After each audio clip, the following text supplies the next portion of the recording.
ایک گھنے جنگل میں بہت سارے جانور رہا کرتے تھے۔ یہ جانور اس جنگل میں اپنی زندگی ہنسی خوشی گزار رہے تھے۔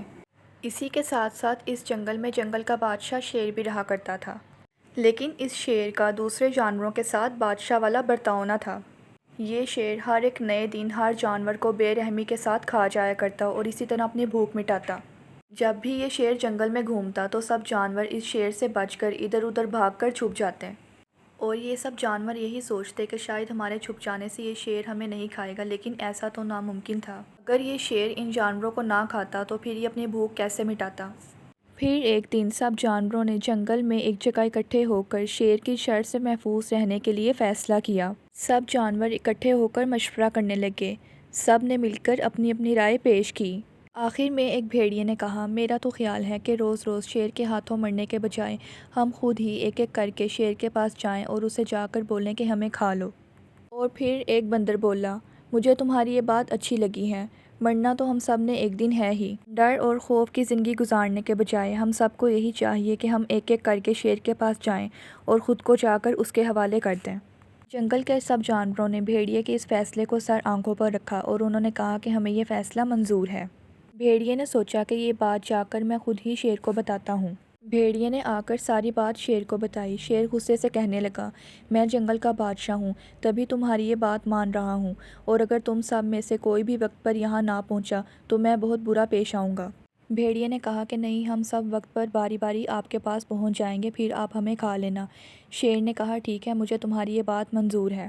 اس دن کے فیصلے کے اگلے دن ہی سب جانور ایک ایک کر کے اپنی اپنی باری پر شیر کے پاس جاتا گیا، اور شیر ان کو بڑی بے رحمی کے ساتھ ایک ایک کر کے اپنی غذا سمجھ کر بھوک مٹاتا گیا۔ اور یہ معاملہ کافی دن تک یوں ہی چلتا رہا، اور آہستہ آہستہ جنگل میں سے سب جانور ختم ہوتے گئے۔ اب آخر میں شیر کے پاس جانے کے لیے بس خرگوش ہی بچا تھا، لیکن اس خرگوش کو شیر کے پاس جانا منظور نہیں تھا، اور ویسے بھی خرگوش کو شیر پر بہت زیادہ غصہ تھا کہ وہ میرے سب ساتھیوں کو کھا گیا ہے۔ اب خرگوش نے شیر سے بدلہ لینے کی بات ٹھان لی تھی۔ خرگوش نے شیر سے بدلہ لینے کے لیے بہت ہی عقل مندی والی بات سوچی، اور وہ شیر کے پاس چلا گیا۔ جیسے ہی خرگوش شیر کے پاس آیا، شیر خرگوش کو دیکھ کر غصہ کرنے لگا اور کہنے لگا، میں نے سب کو پہلے ہی کہا تھا کہ سب اپنی اپنی باری سے میرے پاس وقت پر پہنچ جانا، لیکن تم نے میرے پاس آنے میں دیر کی۔ تم نے جنگل کے بادشاہ کے ساتھ وعدہ خلافی کی ہے، اب میں تمہارے ساتھ بہت برا پیش آؤں گا۔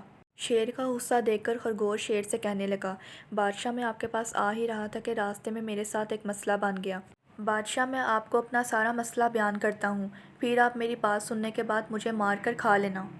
بادشاہ، میں آپ کے پاس آ ہی رہا تھا کہ مجھے راستے میں ایک شیر ملا، وہ مجھ پر حملہ کرنے لگا اور مجھے کھانے کے لیے آگے بڑھا۔ جب میں اس کے حملے سے پیچھے ہٹا اور میں نے اسے کہا کہ نہیں، آپ مجھے نہیں کھا سکتے، مجھے تو میرے بادشاہ نے کھانا ہے، تو وہ شیر مجھے کہنے لگا، کون بادشاہ؟ کہاں کا بادشاہ؟ اس جنگل کا بادشاہ تو صرف میں ہوں، میرے علاوہ اور کوئی نہیں۔ اور پھر جب میں نے آپ کی بہادری کے بارے میں اس شیر کو بتایا تو وہ آپ کا مذاق اڑانے لگا اور پھر آپ کو برا اور بھلا کہنے لگا۔ میں نے اس شیر سے کہا کہ اگر تمہارے میں ہمت ہے تو تم میرے بادشاہ کے پاس آؤ اور انہیں آ کر یہ سب باتیں کہو، میرے بادشاہ تمہیں زندہ نہیں جانے دیں گے۔ تو ساتھ ہی وہ شیر کہنے لگا کہ میں کیوں آؤں تمہارے بادشاہ کے پاس؟ اگر تمہارے بادشاہ میں ہمت ہے تو وہ خود چل کر میرے پاس آئے، اور پھر پتہ چلے گا کہ اس جنگل کا بادشاہ کون ہے۔ بادشاہ سلامت، اس لیے مجھے آپ کے پاس آنے میں دیر ہو گئی، نہیں تو میں بھی سب جانوروں کی طرح آپ کے پاس وقت پر ہی پہنچتا۔ شیر کو خرگوش کی بتائی ہوئی باتوں پر بہت زیادہ غصہ آیا اور وہ کہنے لگا، چلو مجھے اس شیر کے پاس لے کر چلو، میں آج اسے زندہ نہیں چھوڑوں گا۔ خرگوش شیر کو کہنے لگا، چلیے بادشاہ سلامت، میں آپ کو شیر کے پاس لے چلتا ہوں۔ یہ عقل مند خرگوش شیر کو جنگل کے درمیان والے کنویں کے پاس لے آیا اور کہنے لگا، بادشاہ سلامت، وہ شیر اسی میں ہے جو آپ کو برا بھلا بول رہا تھا، وہ کب سے آپ کا بے صبری سے انتظار کر رہا ہے۔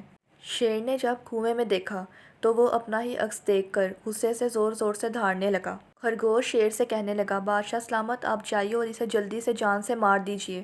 اور شیر نے بنا کچھ سوچے سمجھے کنویں میں چھلانگ لگا دی۔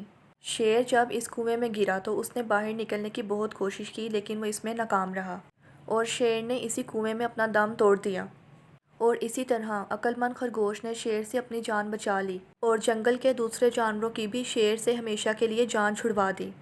تو بچوں، ہمیں اس کہانی سے یہ سبق ملتا ہے کہ جیسے اس خرگوش نے عقل مندی کے ساتھ اپنی جان بچائی، اسی طرح ہمیں بھی بہت ہی عقل مندی کے ساتھ اپنی اور دوسروں کی جان بچانی چاہیے۔